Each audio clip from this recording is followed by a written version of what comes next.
What's going on, everybody? This is Afro Think Tank, and I have a thought for you, and I want you guys to seriously think about this, okay?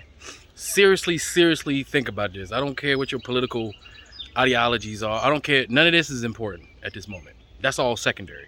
I just want you to think black just for a minute. 100% we thinking black. I don't care. I don't care what kind of black you is. Black, if you know you're black from Africa, I want you to set your mind on this thought right here, okay? And I want you to think about it in a individualistic manner. Okay, so you're allowed to be as selfish as possible in this thought.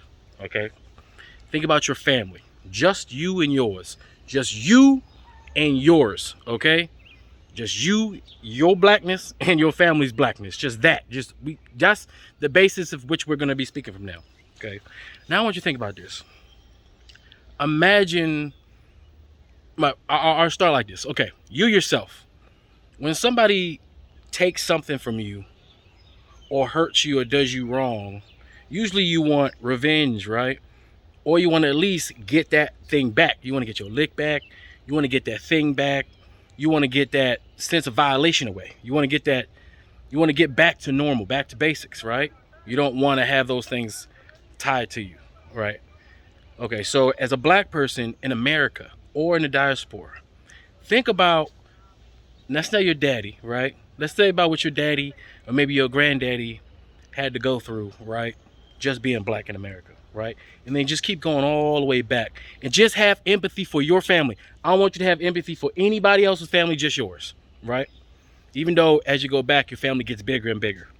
So understand, even if you just empathize with your family, the further you go back, the bigger your family turns into a village, turns into a nation, turns into an empire.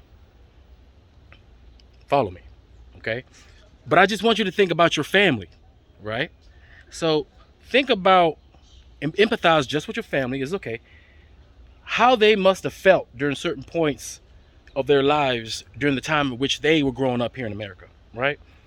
Think about, and we talking about your great-great-granddaddy, great-great-grandmama was probably a slave or their parents were a slave, more than likely, right? Think about that there were a few generations where people actually spent their entire lives as slaves from birth to death of old age. A few, because most of them, they either knew freedom in Africa, came here, suffered, right? They also knew their language and everything. I'm sure the second generation of black people probably still was hanging on to language, hanging on to knowledge of self, right? So they still at least had a basis. They had a culture. They had an identity to at least fall back on mentally as they were going through what they were going through here in a place they knew that they would never go home, right? Despite and knew how they were about to be treated. So they tasted freedom, knew what freedom was like, but because of however they got over here, they're over here, and they have absolutely, and their lives are over. They're a slave and they're gonna die. But at least they had their culture and everything else to at least use spiritually and spiritually, emotionally, society-wise to at least cope with the situation as best they could. Then you got the ones that were slaves, right? Got released and then knew freedom, but knew freedom in a place where there was no place safe for us to be free.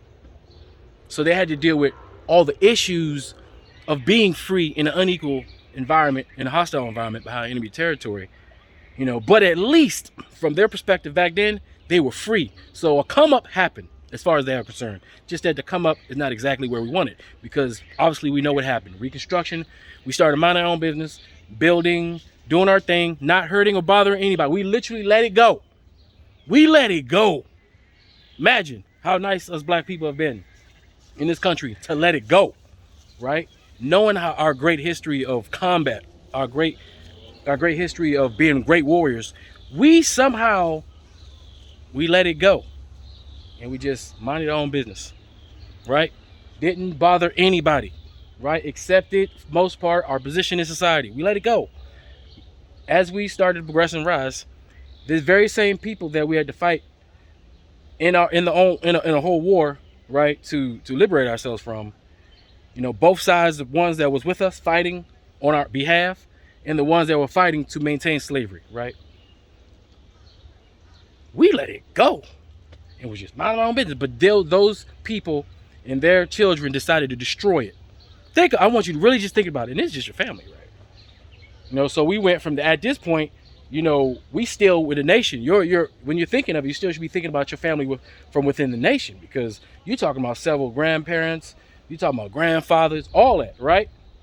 So then think about, you know, going forward and what your great grandparents had to go through, your grandparents had to go through, your grandparents had to go through during Jim Crow, segregation, where we were humiliated as a race, right? While trying to reconcile what happened to us, right? While trying to rebuild several times and getting our cities and everything destroyed, we were still being disrespected and marginalized, and we still let it go. We just try to mind our own business, right? Now, as we get closer, we ain't talking about a tribe no more. We talking about your immediate family, right? We talking about your grandfather, you know, your father, you, right? Your grandmama, your mama, you, right? So after all of that, right?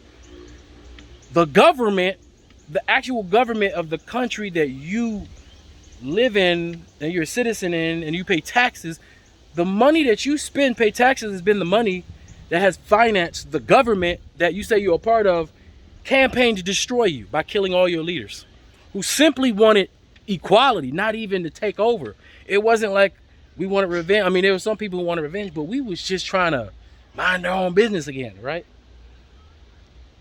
Imagine that, right? So with all that being said, right, now we at you, right? And they see us trying to build right now, and you know, they are attempting, but they're not as powerful as they used to be. Now, because of everything that your ancestors had to go through, the ones that was minding their own business in Africa or doing whatever, got caught up in political, you know, strife, got caught up in a raid, however they got over here, right? They knew freedom, got over here, was turned into slaves. Their children knew nothing but slavery. Then you had the ones that knew slavery, but they knew freedom. And then the ones that, they knew freedom in a place they weren't free. Then they knew they knew about the pain of segregation, of Jim Crow, they knew all of that, right? So imagine at this time, you having the capability, because they went through all of that, to actually empathize with your grandfather, empathize with your great-grandfather. That means you empathize with the plight of those people who, you know, who are going through those things and wanted some sort of change that was even may not particularly be up to our standards right now, what we want, because we want all these things from the government. Imagine just a little bit of relief that they got from fighting so hard to get us here to where we are today, right? The bills that had to be passed, the legislation that had to be passed, the leaders that had to get killed just for advocating for equality, not to dominate, not to take over, but equality, right? So imagine you having the capability, because of all of that, right?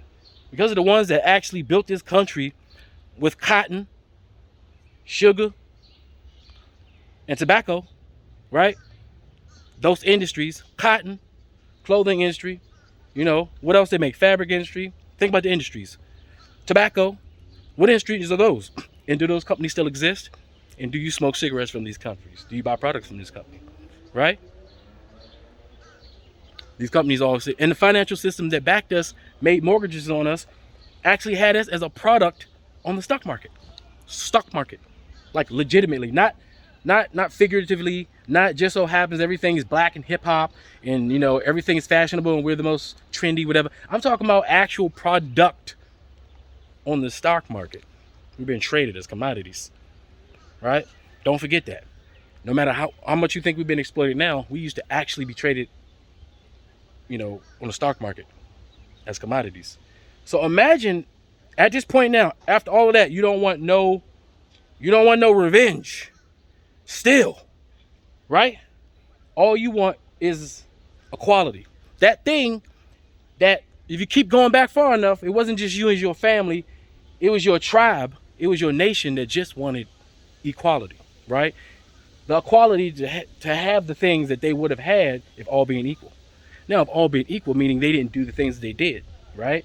So that means when they was at home in Africa, they probably more than likely had a piece of land, had a business going, was living their lives, was doing their thing. Some of them were prominent members of society, right?